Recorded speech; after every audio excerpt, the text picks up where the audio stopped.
प्यारे बच्चों, आज की कक्षा में आप सभी लोगों का स्वागत है।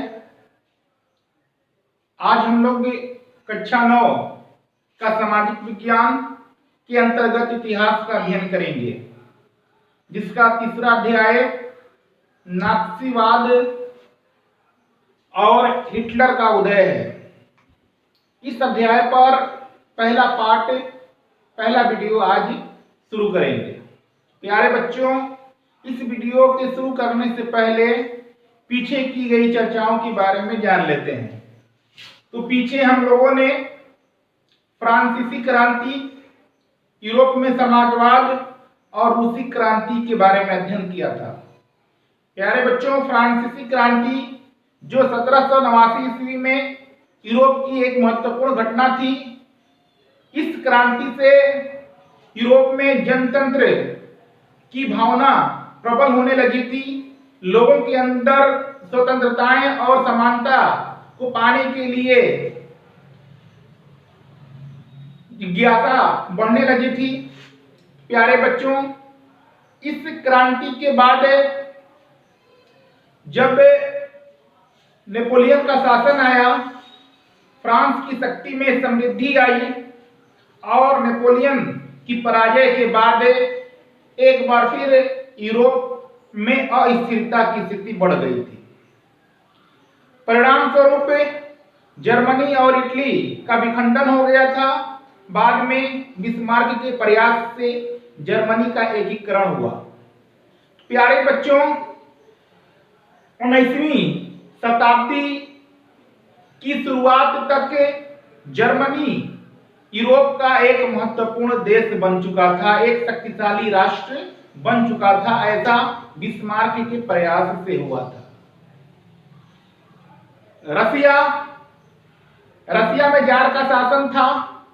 यूरोप में औद्योगिकीकरण के प्रभाव के चलते समाजवाद विचारधारा का आगमन हो चुका था और इसी समाजवाद विचारधारा पर 1917 ईस्वी में रूस की क्रांति की घटना घटित हुई। उस समय प्रथम विश्व युद्ध चल रहा था। प्रथम विश्व युद्ध की शुरुआत 1914 से हुई, जो 1918 ईस्वी तक चलती रही। इस विश्व युद्ध में एक तरफ मित्र राष्ट्र जिसमें इंग्लैंड, फ्रांस और रूस शामिल थे और इन लोगों के साथ बाद में अमेरिका भी मित्र राष्ट्र की ओर से शामिल हो गया था। वहीं दूसरी तरफ जर्मनी, ऑस्ट्रिया आदि देश शामिल थे जो प्रथम विश्व युद्ध में लड़ रहे थे। प्यारे बच्चों, प्रथम विश्व युद्ध के बाद जब मित्र राष्ट्रों की जीत हुई, उसके बाद जो प्रभाव पड़ा पूर्व विश्व पर और खास तौर यूरोप पर, उसके बाद ये प्रभाव जो था वह नाजीवाद या नात्सीवाद, इस विचारधारा का उदय हुआ और इस विचारधारा को आगे बढ़ाया हिटलर ने। तो प्यारे बच्चों, आज हम लोग इसी विचारधारा और हिटलर के उदय में चर्चाएं शुरू करेंगे। तो पीछे की बात हम लोगों ने बना ली, बातें कर ली कि कैसे यूरोप में नाजीवाद विचारधारा का आगमन हुआ। अब यह एक राजनीतिक विचारधारा थी। इस विचारधारा के अंतर्गत जो महत्वपूर्ण बातें हैं वो है कि शासन सत्ता का जो पूर्ण रूप से नियंत्रण है वह किसी एक व्यक्ति के अधीन समाहित हो जाती है और जितनी भी राजनीतिक संस्थाएं, संवैधानिक संस्थाएं और लोकतांत्रिक संस्थाएं कार्य करती हैं, इन सभी संस्थाओं पर किसी एक व्यक्ति का नियंत्रण और प्रभाव स्थापित हो जाता है और उसकी स्वतंत्रता एवं निष्पक्षता समाप्त हो जाती है। यानी एक तरीके से देखा जाए तो तानाशाही शासन की प्रवृत्ति का उजागर होना दिखाई शुरू होता है।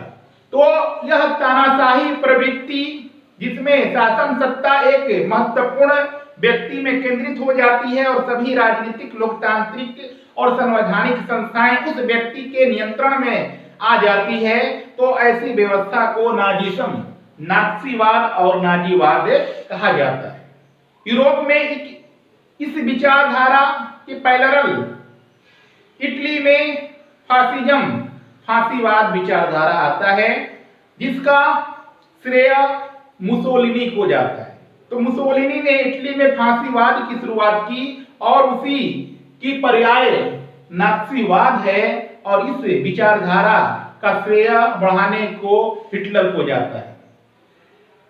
अब इसी पर हम लोग चर्चा शुरू करेंगे कि ऐसी राजनीतिक विचारधाराएं कैसे फलती फूलती है और हिटलर एक तानाशाह का कैसे जन्म होता है, उसका कैसे उदय दिखाई देता है। तो सबसे पहले हम लोग प्रथम विश्व युद्ध के बारे में बात करेंगे। जैसा कि हमने बताया कि 1914 से 1918 ईस्वी तक यह महायुद्ध चलता रहा। इस महायुद्ध में जर्मनी और ऑस्ट्रिया शुरू में तो मजबूत स्थिति में दिखाई दे रहे थे, लेकिन अंततः इस महायुद्ध में जर्मनी और ऑस्ट्रिया को पराजय का मुंह देखना पड़ा और इनकी पराजय हुई। इस महायुद्ध में बड़ी ही संपत्तियां और जन धन सभी की क्षति हुई थी। इस महत्वपूर्ण घटना से पूरे विश्व की आर्थिक व्यवस्था चरमरा गई। तो इस महायुद्ध की समाप्ति के बाद जर्मनी की हार हुई, तो जर्मनी के सम्राट ने अपने पद से इस्तीफा दे दिया, अपने पद का त्याग कर दिया। अब ऐसी स्थिति में राष्ट्रीय सभा बुलाई गई और एक लोकतांत्रिक संविधान जो संघवाद के सिद्धांत पर आधारित था, तो लोकतांत्रिक संविधान को पारित किया गया और सार्वभौमिक व्यस्त मताधिकार को अपनाने की बातें की गई। यानी जो भी संसद में चुने हुए प्रतिनिधि आएंगे वह व्यस्त मताधिकार के आधार पर चुने जाएंगे। यहीं से वाइमर गणराज्य की शुरुआत होती है। यानी जर्मनी के शासन में जो सम्राट का स्थान था वह समाप्त हो गया और एक चुने हुए प्रतिनिधियों के माध्यम से एक जनप्रतिनिधि का समूह संसद में दिखाई दिया जो सार्वभौमिक व्यस्त मताधिकार पर आधारित था। यानी सीधे तौर पर बात करें तो सम्राट की स्थिति खत्म हो गई, उसने अपने पद से त्याग कर दिया और जर्मनी में चुनाव के माध्यम से प्रतिनिधियों का चुनाव हुआ, तो वाइमर गणराज्य की स्थापना हुई। प्रथम विश्व युद्ध के बाद मित्र राष्ट्रों इंग्लैंड और फ्रांस ने एक संधि बुलाई और उस संधि का नाम था वर्साय की संधि। यह संधि 1919 ईस्वी में बुलाई गई। इस संधि में जर्मनी को वर्साय की संधि पर हस्ताक्षर करने के लिए, सिग्नेचर करने के लिए मजबूर किया गया, बाध्य किया गया। अब इस वर्साय की संधि की शर्तें क्या थी, उन शर्तों के बारे में हम चर्चा करेंगे, तब हम आगे शुरू करेंगे कि क्या स्थिति होती है। तो जो वर्साय की संधि की मुख्य शर्तें थी, उन शर्तों में प्रमुखतः यह थी बातें कि जर्मनी को ही प्रथम विश्व युद्ध का दोषी ठहराया गया। ऐसा माना गया कि जर्मनी ही प्रथम विश्व युद्ध का कारक है, वही दोषी है, और जर्मनी को दोषी ठहराकर उसे अपमानित किया गया और जर्मनी की स्थिति को कमजोर करने के लिए कुछ शर्तें लाई गई।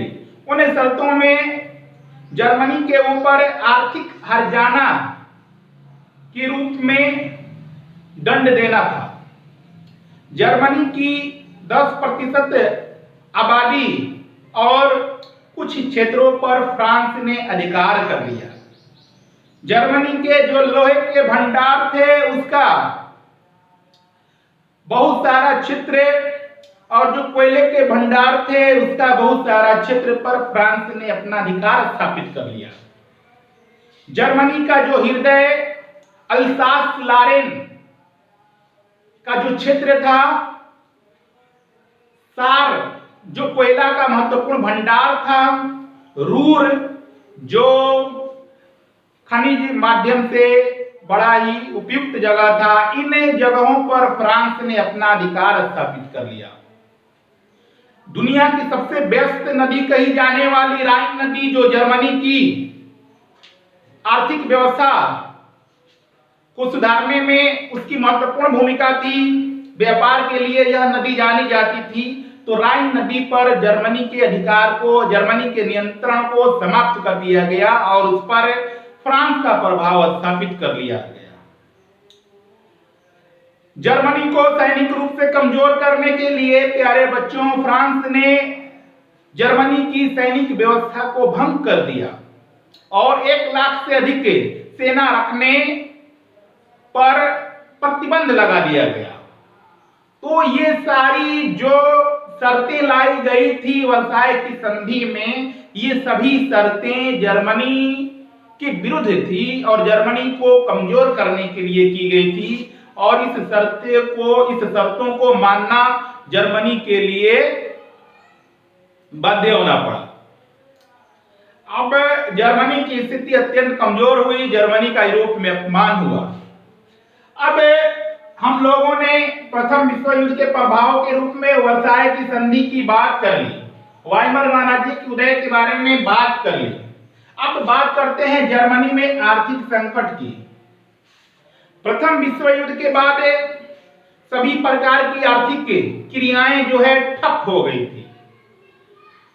आयात निर्यात पूर्णतः विराम लग चुका था, रोक लग गए थे और इस तरीके से यूरोप में आर्थिक संकट की शुरुआत हुई और इस आर्थिक संकट में जर्मनी में भी आर्थिक संकट की शुरुआत हुई। अब इस आर्थिक संकट की जब शुरुआत हुई तब इसी का फायदा एक ऐसी विचारधारा के लोगों को मिला जो एक तानाशाही विचार को अपना रहे थे और ये विचारधारा थी नात्सी विचारधारा। इन लोगों ने आर्थिक महासंकट के दौरान बड़े बड़े वादे किए, बड़े बड़े झूठे वादे किए गए, प्रोपेगेंडा फैलाया गया। अब ये प्रोपेगेंडा क्या है?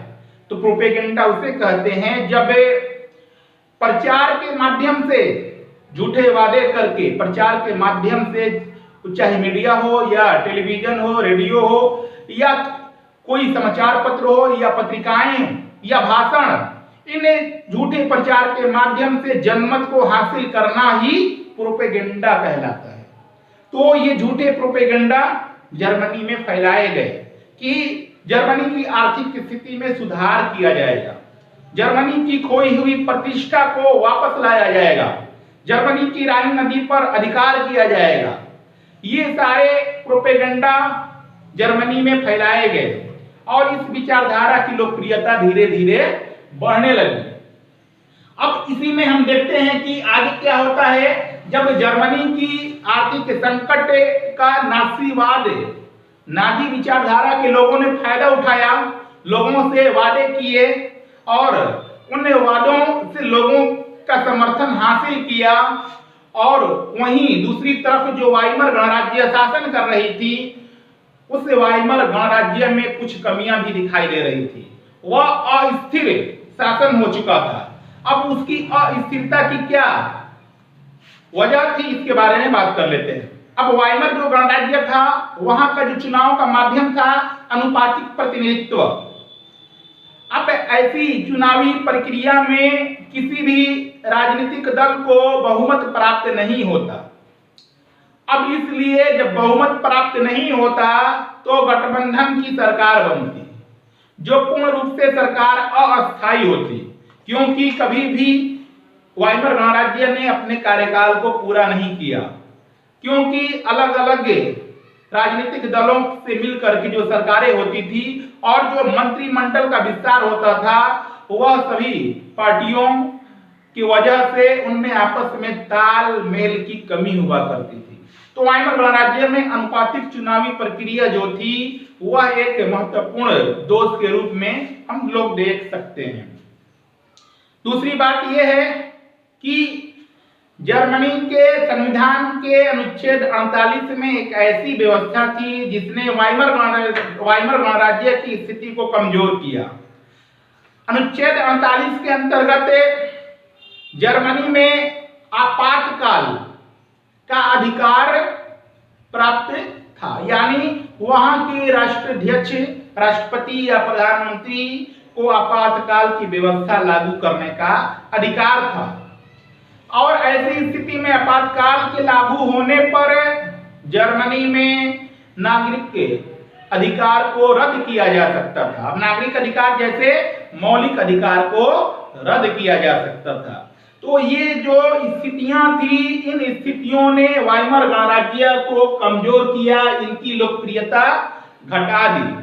अब ऐसी स्थिति में वाइमर गणराज्य की स्थिति कमजोर होती गई और नाजी विचारधारा वाले लोगों की लोकप्रियता बढ़ती गई। अब इसके आगे हम लोग देखते हैं हिटलर। अब हिटलर, इसका जन्म 1889 ईस्वी में ऑस्ट्रिया में हुआ था और प्रथम विश्व युद्ध के बाद इसने कामगार दल की सदस्यता हासिल कर ली और कामगार दल की सदस्यता हासिल करने के बाद यह लोकतांत्रिक राष्ट्रवादी लोकतांत्रिक कार्यकर्ता पार्टी का सदस्य बन गया, जो बाद में नात्सी दल के रूप में जाना गया और यह नात्सी दल का सदस्य बन गया।